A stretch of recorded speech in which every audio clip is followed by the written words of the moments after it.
another episode of the No Cap Recap.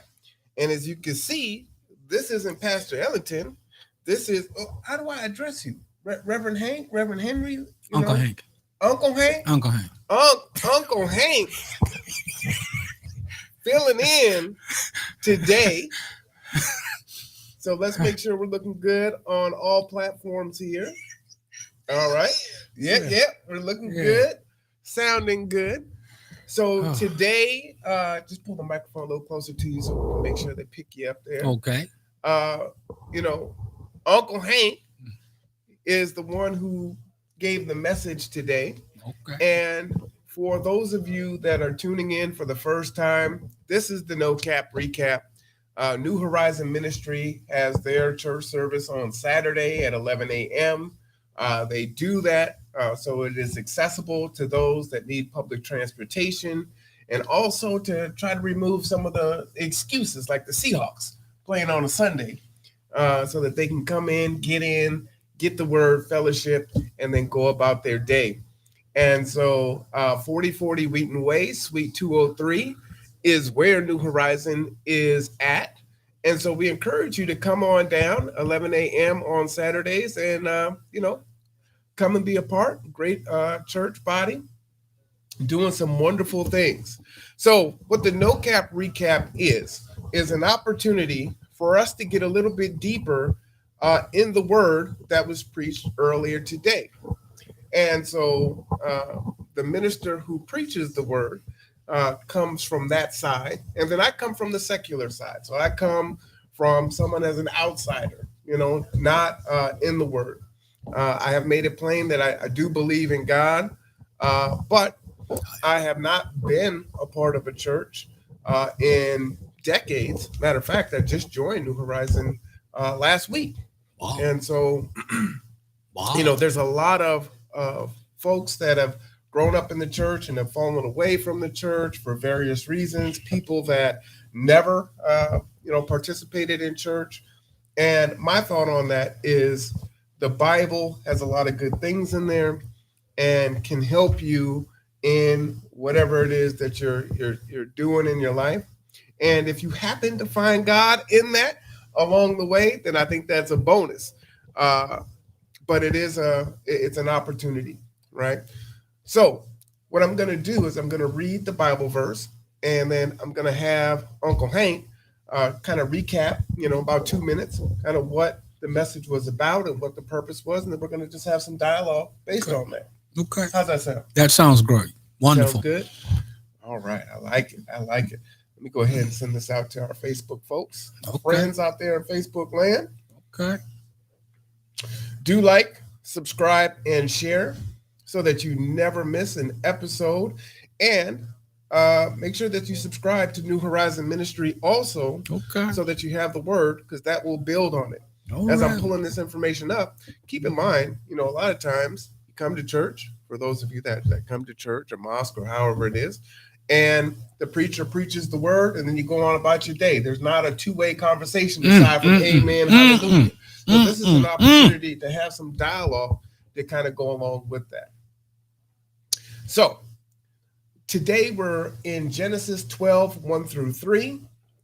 The Lord, in the New Living Testament, the Lord had said to Abram, leave your native country, your relatives, and your father's family, and go to the land that I will show you. I will make you into a great nation. I will bless you and make you famous, and you will be a blessing to others. I will bless those who bless you and curse those who treat you with contempt. All the families on earth will be blessed through you. All right. So, Uncle Hank, what was your message today? Just kind of summarizing that. The ideal behind the message is behavior. The content of the message is a new CEO being told by his employer what was his expectations of him to fulfill the job, utilizing his skill set that he had. It says Proverbs 18:16, it says a man's gift, not gifts, gift will make room for him and set him before great men. Abram was going to later on in chapter 18 get a name change. But for now, he's just the unconverted person.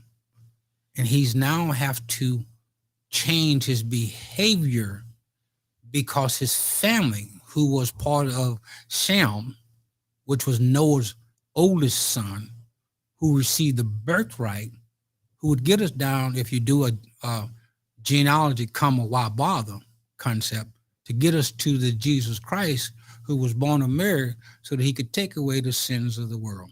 It's all in preparation. So your behavior is very important. Very important. All right. So that was I sent a text to your daughter. I said, "Oh, he preached a banger today. That was a good one." And you know, if you wouldn't mind, although we went through Genesis 12, 1 through 3, you said really it was chapter 11, kind of the end, right? And then you went to chapter 9. So we kind of talk about why you went back a little bit before you went forward, why you needed more of a complete story, because I think that context is important. Well, the reason why I went back there to reach back into chapter 11 is when I originally started doing research on this a little over 12 years ago, maybe a little bit longer. My first impression was that Abraham, who we call later, but at the time his name was Abrams, was told about 5 years earlier to get out of town. And he came to his dad and told him, I think I made the expression that I had a dream. And when he told his dad he had his dream, his dad decided in verse number 1131 to be the progenitor and move the family because he was the head. Abrams was one of his sons. He had 3 sons. One of them died on the way, which caused the first stop. The second one went somewhere else, which we don't hear of again. And that left Abrams with him. Abrams had a barren wife. So technically, there were no progenitor to be provided in the lineage because Abrams was going to be the successor as the one who would receive the inheritance because he was the first male out of the womb. Therefore, I had to bring us back to what actually happened when Terah, Abram's father, decided to move the family. He thought he was doing it because he wanted to keep the family together. When God had told him to separate the family. And to separate the family, that meant that Terah, his dad of old age, who died at, I think it says 250 or something like that, would no longer have his 75-year-old son as his, I think they call attendant care, a care attendant. So he would be on his own because his other son, Nahum, or whatever his name was, had already gone. And the other one died. So he would be home alone. And he didn't trust that Lot would be around long. So it's important to see the story from the historical perspective and understand that here on chapter 12, when they started verse 1 to 3, God was talking to him again. And this time he talked to him up front in person. He got him by himself. Maybe he was sitting down, they had a cup of coffee, got a FaceTime message, or he got hooked on his computer, he got a Zoom call. And he was again explaining what he was looking for in him as the new CEO of the late great planet Earth. We may not look at it like this, but that's what's really happened. Because he said, through you, all nations will be blessed. And he had to get him to understand that I'm holding you responsible. I'm putting a lot of weight on you, but I know what I put in you. I know what I've destined you to be. If you do everything the way I tell you, guess what? You're going to come through as shining gold. And the people that you help are going to be blessed because of you. All right. Now, I'm going to tell you, I actually took it a different way. Okay. And so you're giving even more context than, I took from it, right? Okay. Because I didn't have that piece of it. And that's what I think is great about, having this dialogue and conversation. Okay. Right? The recap. Yeah. Okay. Well, you've got so many different versions of the Bible, so many different denominations of faith. And it's amazing how two people can read the same verse and Come have on. a total different interpretation on it. Right. And so if you don't have that dialogue, what is this actually saying? Well, you have to get to. I'm not a I'm not a English professor. Mm-hmm. Yet, when you deal with linguistics and the etymology of particular words, you find that they have varied meanings. The ideal of dialogue is to get each person on the same picture in their mind, so that when we see, we say, "I saw a bird, I saw a plane." No, it was Superman. Now, if in your cognitive recognition, you got to go through all that to verify that it's a flying human, which don't exist. You got some sight problems, or you got some image problems. Some sight problems. So you got to get the same image in the same place, and then put a label on it that both parties can understand, and then and only then can we move forward in the application. So, kind of to summarize, to simplify that for me, Okay. I tell my students, we have to start from the same place. We have to have a common language. Common language. We have to agree. What is this? Is this a phone? Right. Right. And then we can build on that. We can scaffold from there. Right. But if we don't, we're coming from two different spaces. Then as we use these, we have this dialogue. We have two different intentions and meanings on things, and that's where a lot of confusion comes in. A lot of confusion, because we now have to say, as now pardon the expression, Robert De Niro said in Texas, "Do you understand the words coming out of my mouth?" See, if you don't understand the words coming out of my mouth, there's no dialogue. That's just either instructions given but not necessarily received, or heard but not necessarily understood. We want to understand. And my job as the speaker to the audience I'm conveying, I need to convey to my audience the picture I'm painting on the wall for them. So when they look up in the 16th chapel, they'll see the Lord. All right. Well, that sounds good. Let me read Okay. 1 through 9. And the reason why I want to do that is that helped frame my discussion, Okay. my thought, Okay. and how I was going to digest this. I just put that in the chat for everyone, and it's up on the screen. Okay. So I'm just going to read it for everyone, and it's right there. Okay. Again, we already read 1 through 3, right? Right. The Lord said to Abram, "Leave your native country, your relatives, and your father's family, and go to the land that I will show you. I will make you into a great nation. I will bless you and make you famous, and you will be a blessing to others. I will bless those who bless you and curse those who treat you with contempt. All families on earth will be blessed through you." We read that, right?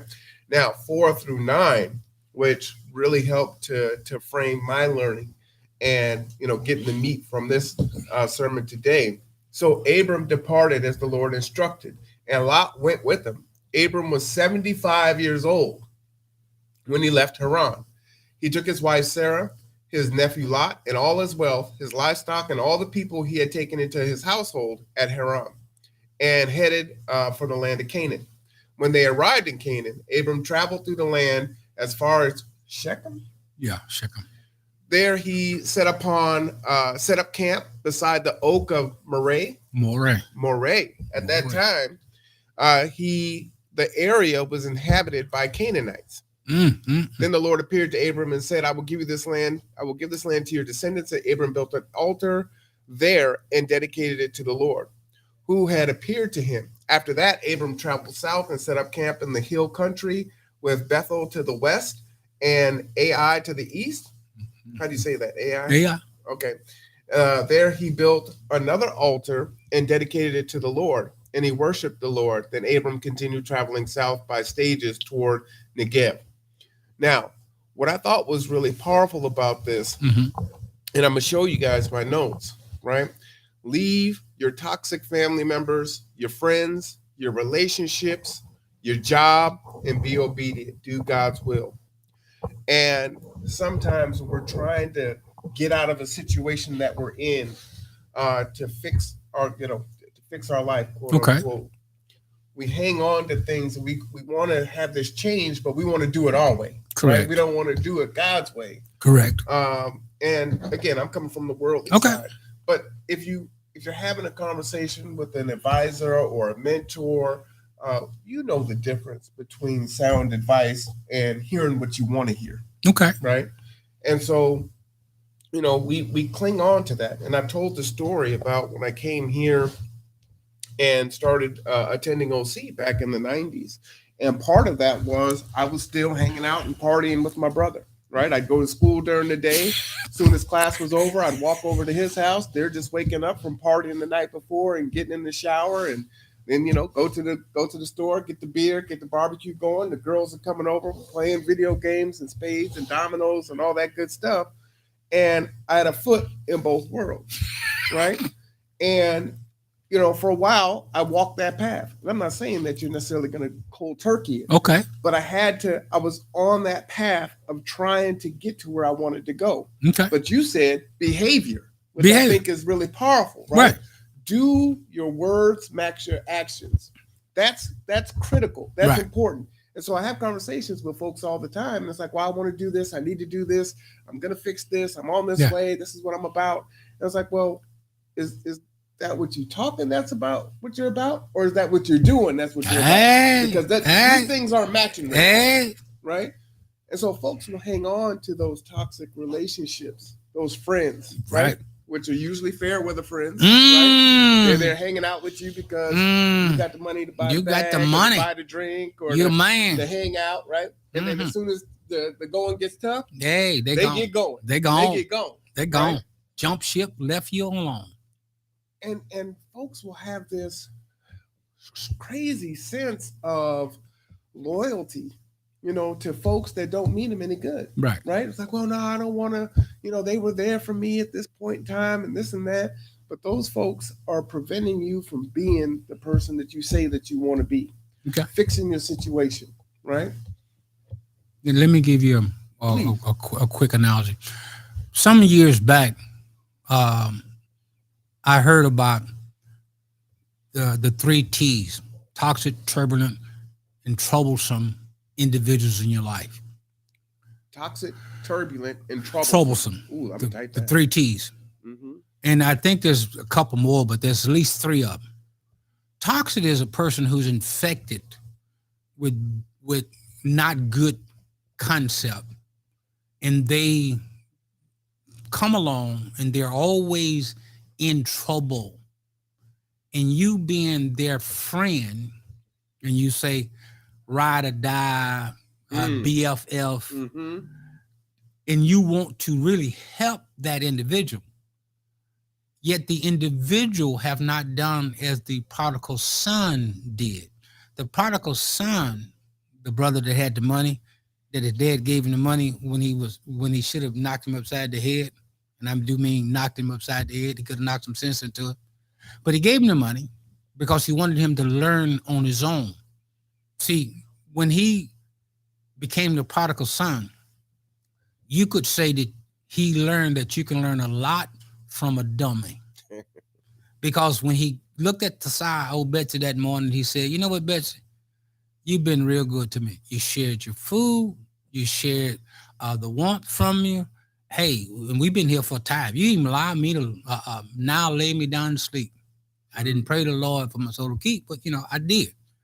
So I'm going to go home because I can get 3 hots in the cop. Now, we're talking about behavior. He didn't know what to do with the money because he hadn't been told. His dad didn't teach him. His mom didn't teach him. So he had a toxic view of what money meant. When you don't know what the value of something is, you will abuse it. All right, so that's toxic. That's turbulent? Toxic. Turbulent is when him and the boys, they thought their name was Parliament and Boots Rubber Band. If you're hearing the noise, it's just me and the boys getting it. That's what he did. He partied every night till he ran out of money.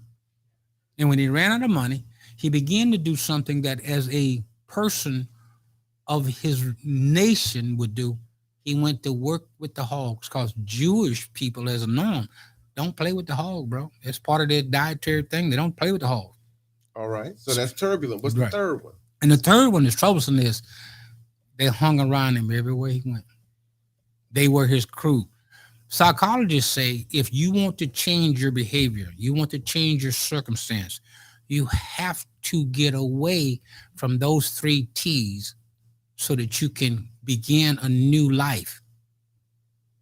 And when you begin the new life, you have to divorce yourself from all the bad behavior you did. I don't care how much it made you feel good. It's not helpful. So for Abrams, as we see in this part, his family was idolaters. They didn't think much about God or in part of God.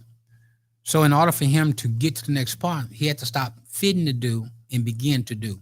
He said he wanted to be a child of God. He wanted to be the man that God called him to be. The best way for him to do that is divorce himself from the 3 T's and move on. So let me jump in there. So, and this is what I put in my notes. Right. When you do what you're commanded to do, Mm-hmm. those same family members, friends, and relationships, they're going to judge you. And they Right. should. And say, oh, now you're too good. Yeah. I was told that, right? Yeah. When I started to separate Mm-hmm. and I started to leave earlier, Right. because I got a test the next day. Right. I got homework to do. Right. I got to study. I can't Right. stay till 11. Right. So now I'm staying till 9. Right. Now I'm leaving at 8. Now I'm Right. coming at 5. Right. Now I'm not coming every day. Right. Now you ain't seen me in a week. Yeah. Right? Oh, you too good for me? Yeah. You know? I'm too You good. too good for us, huh? Yeah. And so that judgment can be hard, right? We Right. say crabs in the barrel. They're trying to Yeah. pull you back down. Oh, you need to stay here with Right. us. You know, what's interesting, it's almost like kind of like the story of Joseph. During that time, Mm-hmm. you know, we're hanging out with the same folks. And so I went through, got my degrees, Right. and little did I know that I would end up teaching at the college, Correct. right? So I'm advising. And so some of the same people that I used to party with were now coming in to start on their path 10 years after. Right? Correct. Probably more than 10 years, right? Right. And it's like, at that time, I told you, I will help you fill out the financial aid. They're paying us to go to school. Right. You don't have to pay it back. I'll show you how to do it. And they, no, we're not doing that. And they were judging that. But I had to break away Right. to make that change because I knew that I wanted a different path for my life. And Correct. so many of us do, but for whatever reason, the excuses that we might make, right? Oh, life happens. Right. Things happen. Mm-hmm. Circumstances. I'm too old. And that's Right. why I thought this was so powerful because Abram was 75. 75 years old. 75, The right? time most people retire. And look, I'm Time gonna most people retiring, bro. give it up and I'm gonna go and do this. No. I'm gonna cut my family loose. Not just retiring. When he should have been having a care attendant for himself. In today's world, we get care attendants from DSHS and our Social Security because we need a little help. He said, like Caleb said, when it came time for Caleb to take his part of the mountain in the latter part of the scripture in Genesis when he was going to move on. Well, assume we don't know the book Well, because we ain't read the story. I want to give you a part of that story because it All right, go ahead. Abrams, at 75 years old, was still as strong as he was when he was a child, younger, which is what Caleb said, who helped Moses hold Moses' arms up when they was fighting, that the sun didn't go down until they won the fight with the Amorites. Now, the issue here that I want you to understand is Caleb didn't have any men in his family. He had women. And when Caleb took his mountain, he was supposed to take the mountain with the help of the brethren. Caleb told him, nah, we got this. His girls, bro, they tow up hell in high water. Girls. So when we talk about being an example for God, it's not gender specific.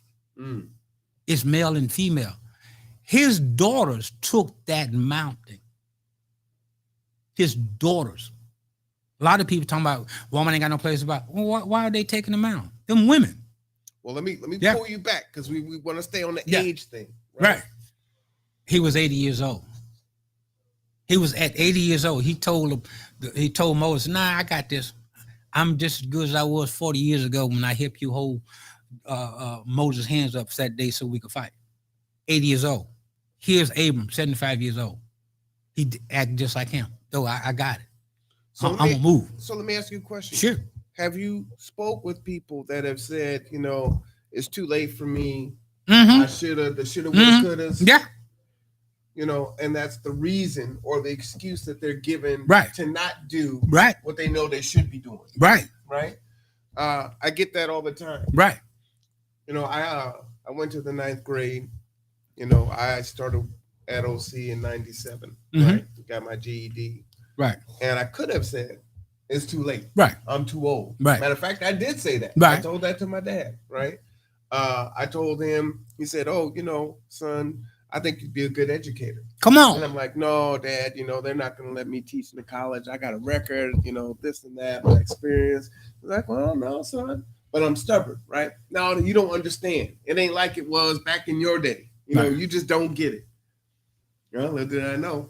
And I said, Dad, I'm teaching at the college. He's tremendously proud, right?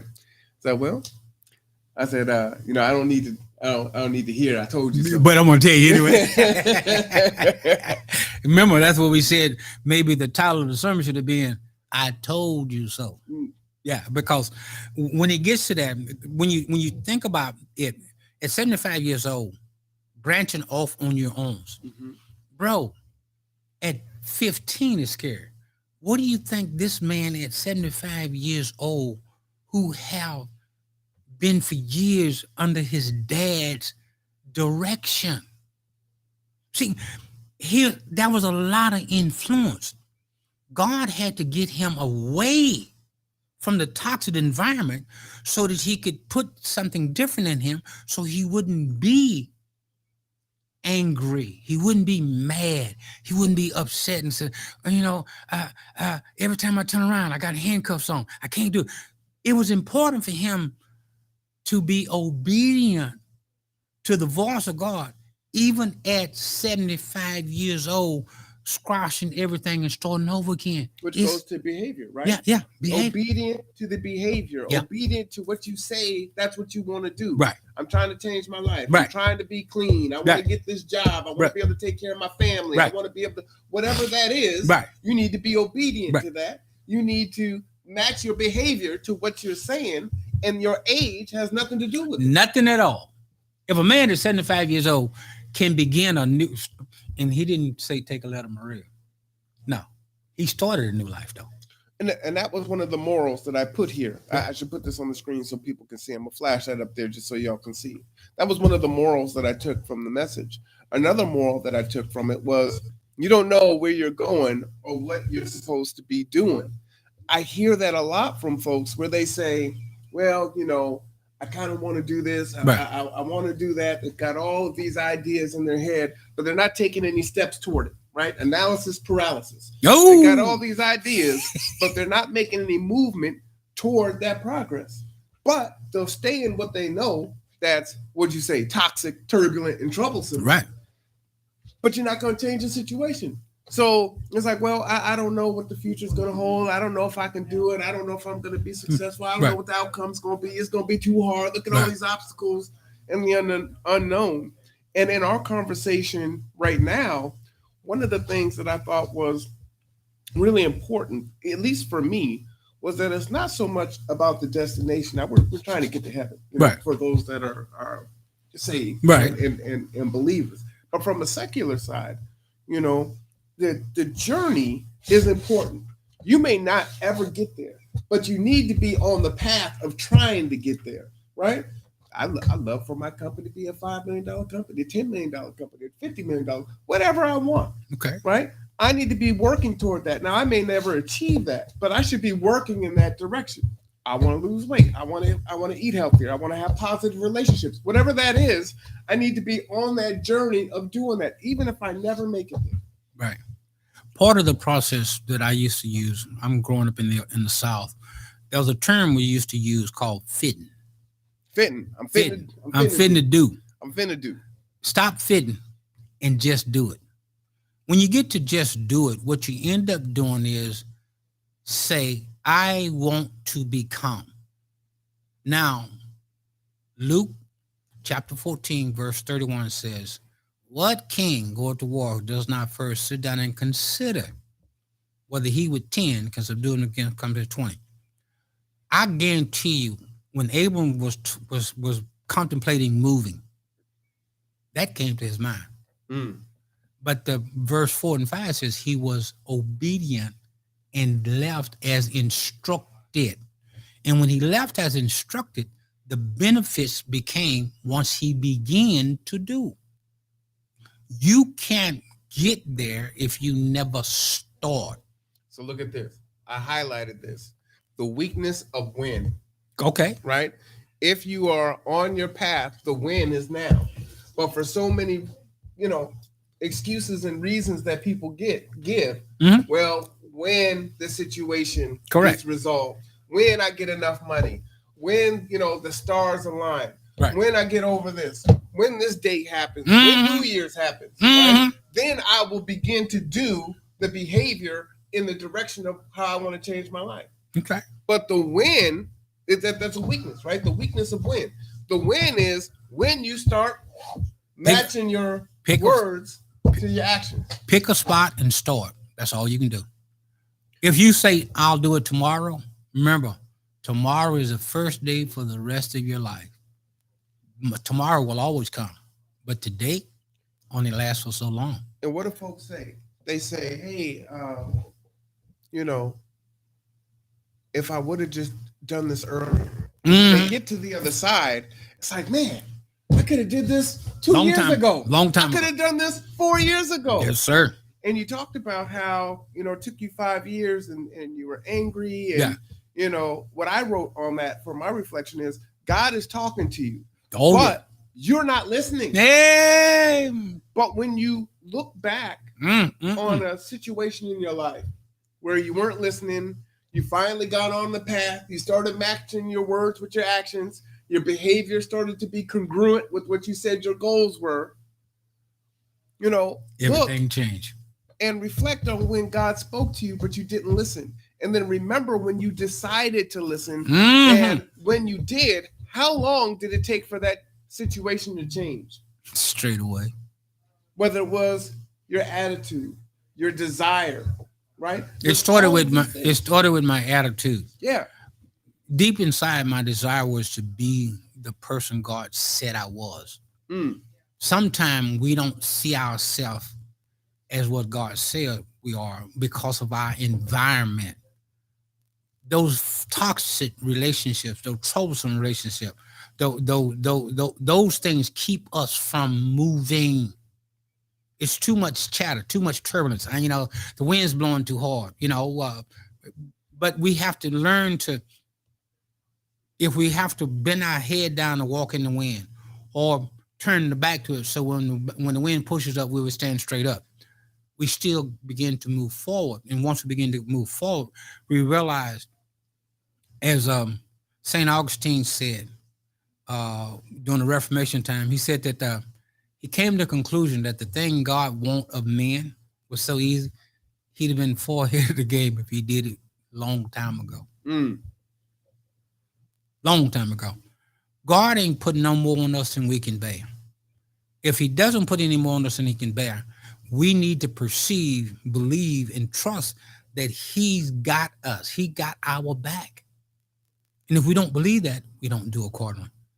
I have no problem talking to a person who said they want to be. Now, because I said in that sermon about God asked me one day, why do I go to church? And I couldn't answer the question. When I finally got the answer, I go, it was so easy. I could have been doing it. But I didn't see the answer because I had my focus in the wrong place. In Abram's here, in verse 1, he was being refocused. He was getting his vision clear. He was doing like the man that Jesus put the polish on his eyes, who, when he asked, what did you see? He said, I see men walking at trees. Now, the significance of the men walking the trees is two things. Number one, he wasn't blind from birth. And number two, he could tell the distinctive difference between them. So God applied another polish. And when he applied the next polish, he said, I can see clearly now.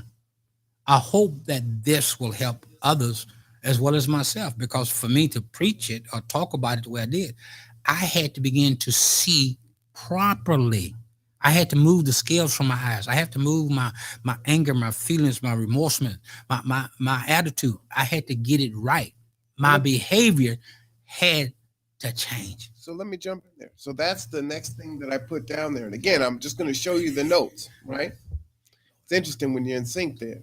Your attachment to your history is holding you back. Mm-hmm. And so that's what I wrote. And so we'll hear things like, we like to reminisce about the old days. Mm-hmm. Man, back in my day, I was stacking. Mm-hmm. I had all the honeys. You know what I'm saying? It was this, that, and the other. I was Billy Badass, but whatever it was, right? Whatever it was. We get stuck in the history of who we were, of the toxic and the troublesome, right? And turbulent Bob. And the turbulent. And we're holding that as a badge of honor, but that's not who we want to be. That's not where we want to go. But we're stuck in that, and we won't relinquish it. Won't let it go. Won't let it go.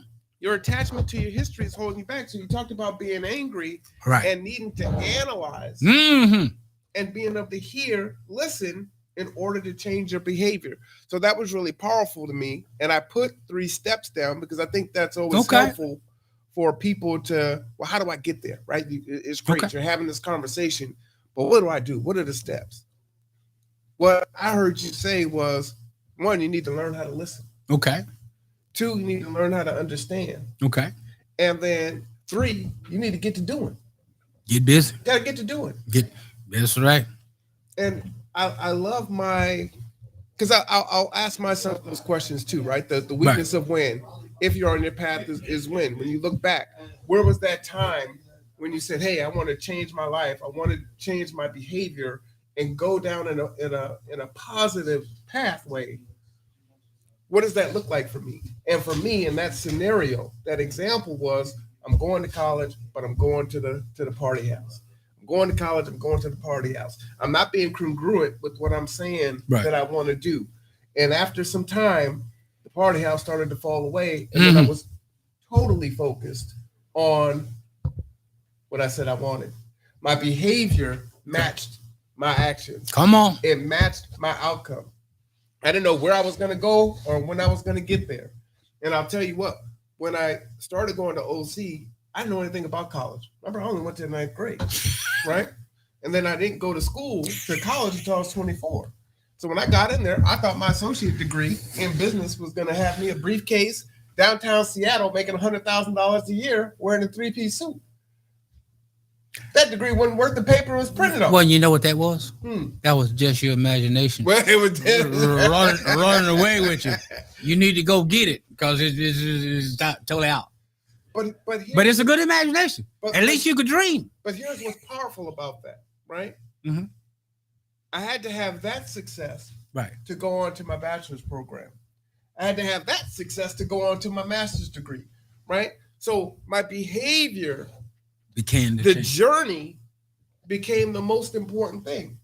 I don't know where I'm going to go, but I know this is the direction that I need to go into because what I've been doing has not been working for me. I don't want that. It don't work well. It works, but it doesn't well. I don't want to live check to check. I don't want to be in a toxic relationship with the person that I love, right? I don't want to be in the street anymore. Whatever that is, I don't want to be alone. I don't want to be depressed. I don't want to be sad. I know this is where I need to go because I've spoken with folks and they said, this is positive and this is what you desire, but you got to do the work. So is your behavior going to match what you're saying that you want to do? And then through that, because I was able to be congruent in what I said that I wanted, I just kept on moving forward. And it didn't go how I planned it, right? Because I just thought I was going to get the degree and go to work and get a big job and do this and that. I've changed careers several times. I run a nonprofit. That wasn't my plan. Right. But ultimately, it is my plan because my plan was to be obedient, right? Whatever that was. And so this is what my life looks like now. And thank you. Yeah, it's a blessing. Thank you. I say that because listening to you, I remember in 75, I got up on the northbound side, the south side of Forest Avenue Bridge, heading northbound, walking on the east side of the walkway. And as I stepped my foot on the walkway, in my left ear, I heard a voice says, "Hey, you should jump off the bridge." Mm. I heard in my right ear going, "When you reach that, give it to God, because He can do more with that little bit than you can with all the stuff you have." I walked off the bridge.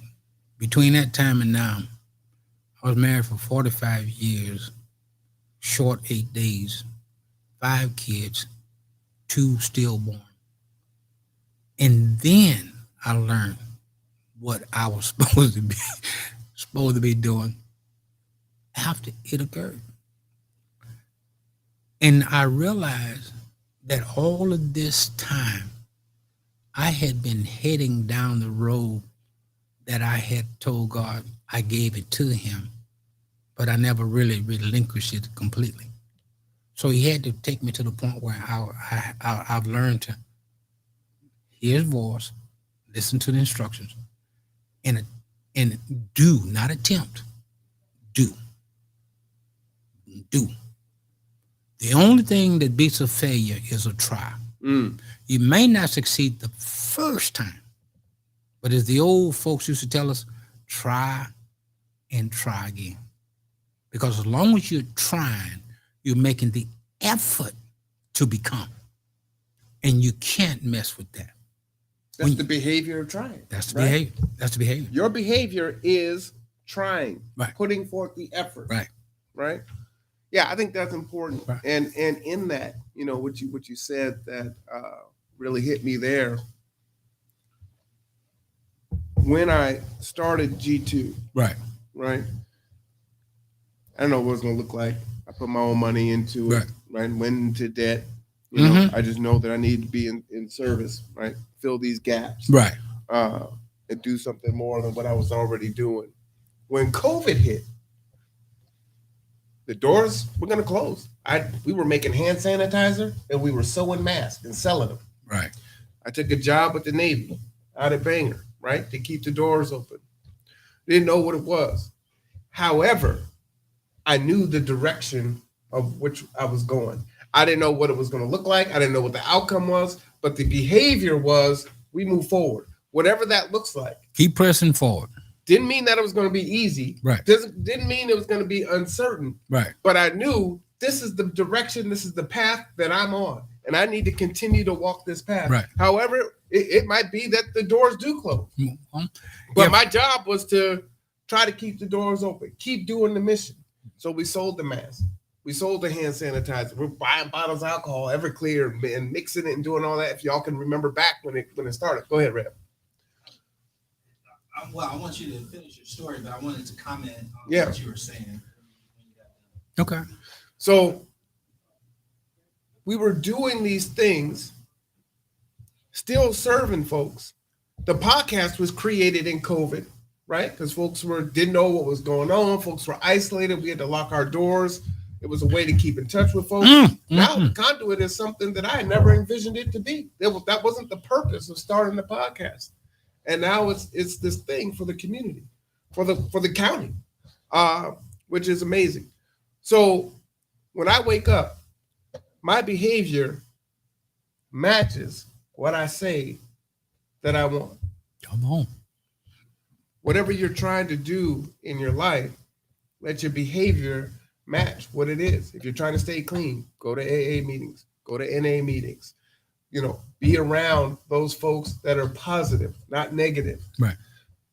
No stinking thinking. Doesn't matter how old you are. Right? Abram was 75. 75. Start doing. It's not too late. And that the journey, I'm never going to solve homelessness in this county or nationally.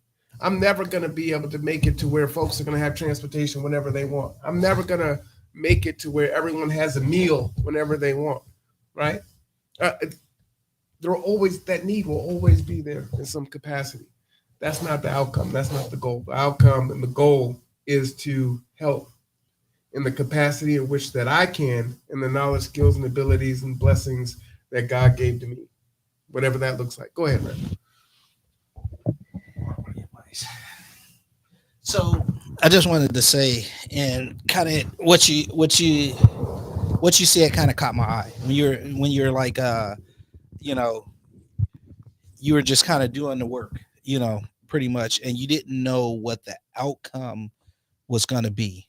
You didn't know how long the doors were going to stay open because you had to take another job to kind of help keep them open or whatever. My encouragement to people is that sometimes just because we don't see or foresee that future, don't miscount or take lightly the work that's already been done and the impact that it has on those you've encountered while you were doing the work. Because just because and I thank God that the doors didn't close for G2, but during that time when of uncertainty, if they would have, the impact of the work that you had already done, is still very valuable. As laborers, we plant and we water, but we're not always guaranteed to be around to see the increase, to see the growth, to see that seed burst through, the dirt, the muck and the mire, and, begin to flourish. And so, again, just the encouragement is that for those that may be tuning in and listening, as you do the work, just because you can't foresee God's great plan, just know that he does have a plan and everything is going according to plan. If you continue on that behavior, and I've got a saying before Uncle Hank jumps in there, is, life for me, again, things are hard, things are difficult. I stress all the time about G2 and other things, but my mindset is that I don't lose. So I don't have a mindset of win or lose. I have a mindset of win or learn. Win or learn. I will learn for things that don't work out the way that I want them to do. But I never lose because, as Hank was saying earlier, right, it's nothing beats a failure but a try, right? I'm going to try. I'm going to effort.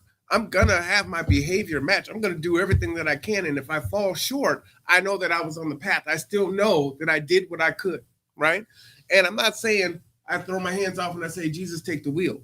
It's calculated. I think about it. I strategize. I have an agenda, right? I plan. I measure twice and, cut once. Right. I do all those things, but I know that I'm on this mission and I'm on this path. And so if this were to go to tomorrow, if G2 was no longer here, I would be doing something else because that is my behavior, right? That is my behavior. And I will learn from that experience. I will not have lost. And I will take with me all of the people that it's impacted. The thousands of meals, the thousands of miles, the thousands of hours of counseling and mentoring people, right? All of those things allow me to look back and see all of the footprints in the sand and say, look how far we've come. Look at all that we've done.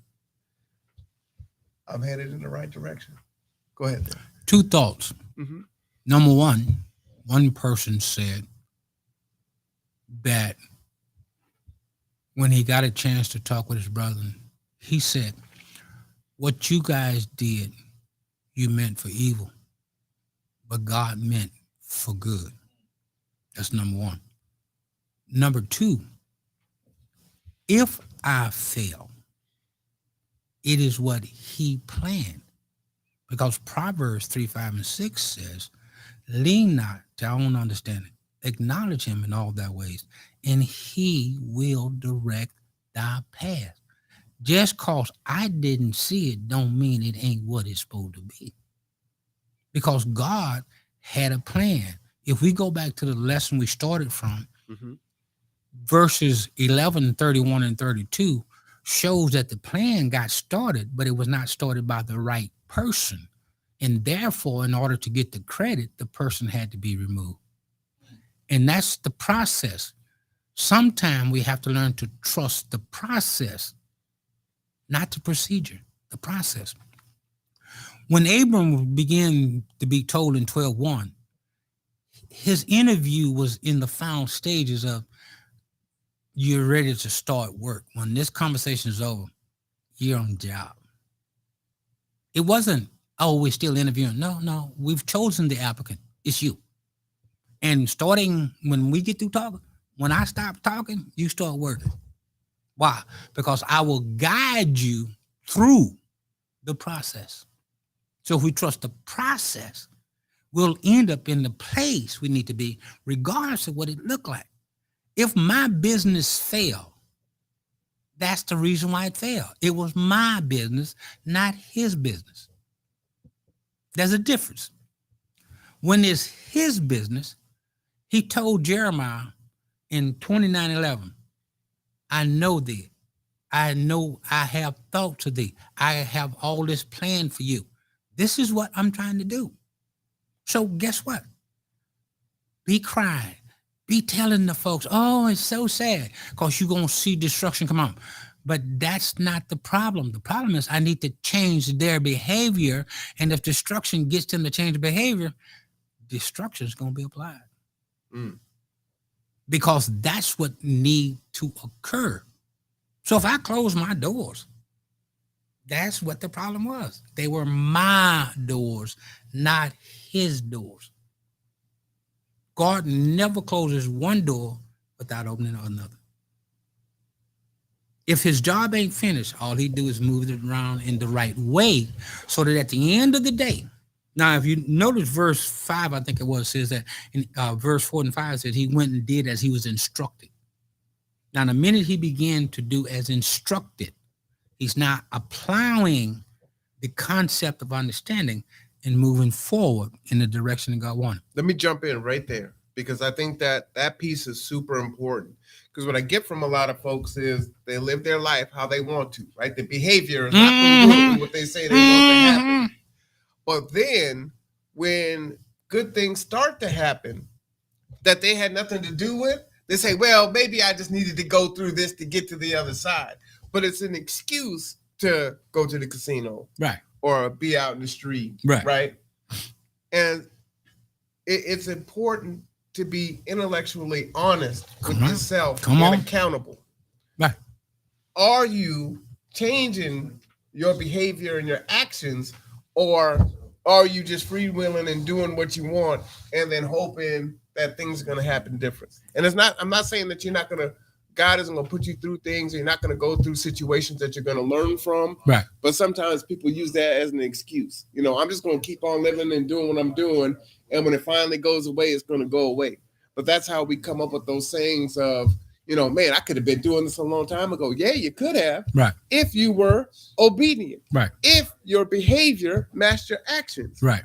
The moral that I took from this was, doesn't matter how old you are. Right. Doesn't matter when you start. Figure out what it is that you're trying to do, what you want to do, and start doing it. Make a plan and start doing it. Be honest about it. Be accountable to yourself. The issue that I want you to hear me say is, become the king and consider the cost. In the cost, sometimes writing down what your plan is, I don't care how stupid it sounds. Write it down. Then develop what it takes to get that to become real. And then when you get through, you still got to say, do I or do I not?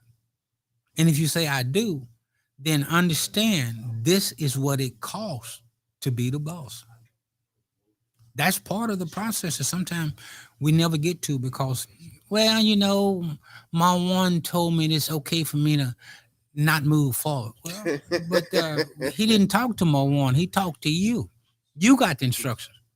Now, if you want the receipt of what you was told to come with the job, you got to do what you're supposed to do. You got to do what you're supposed to do. You got to become. If you say that I'm an executive director and you find out that you're a bad executive director, learn what a good executive director is and go work on becoming one. Not go, well, I'm doing everything I know. Well, can't you learn more? See, don't stop. Don't give up. Keep trying.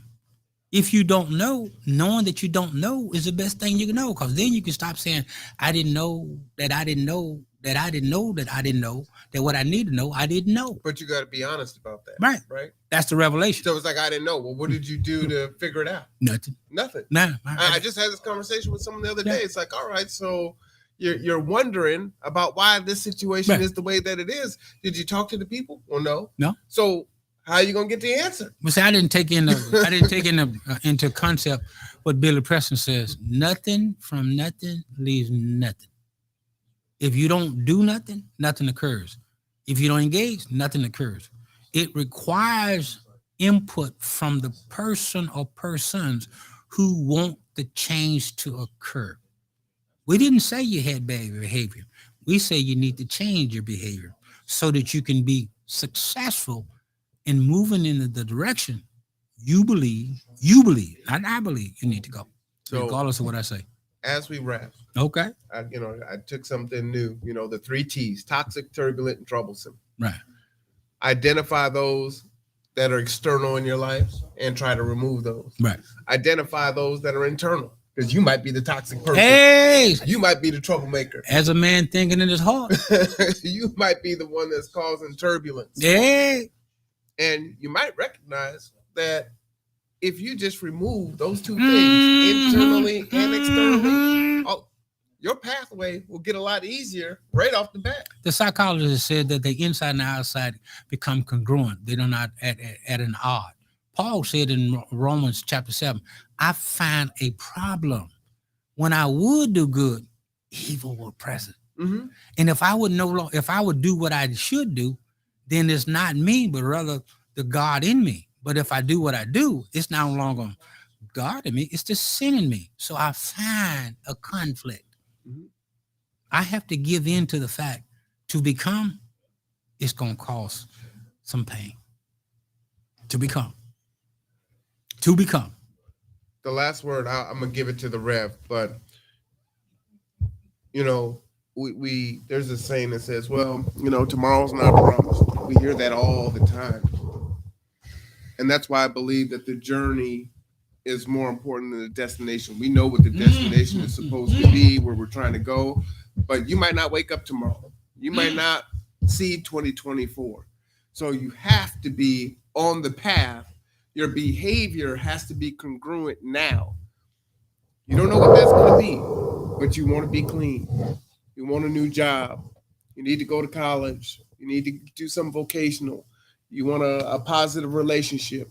Your marriage isn't going right. You want to fix that. Well, you gotta start working on that now. You don't know if you're gonna get to the other side. You may not. Go ahead. One little comment. Mm-hmm. Abrams left on his journey with a promise. A promise? A promise. In the New Testament, Matthias could not die until he himself visually saw the Savior. If God made you a promise, as Steven Seagal said in one of his movies, you can take that to the bank. All right, that sounds like the final word there. Steven Seagal, go ahead, Rev.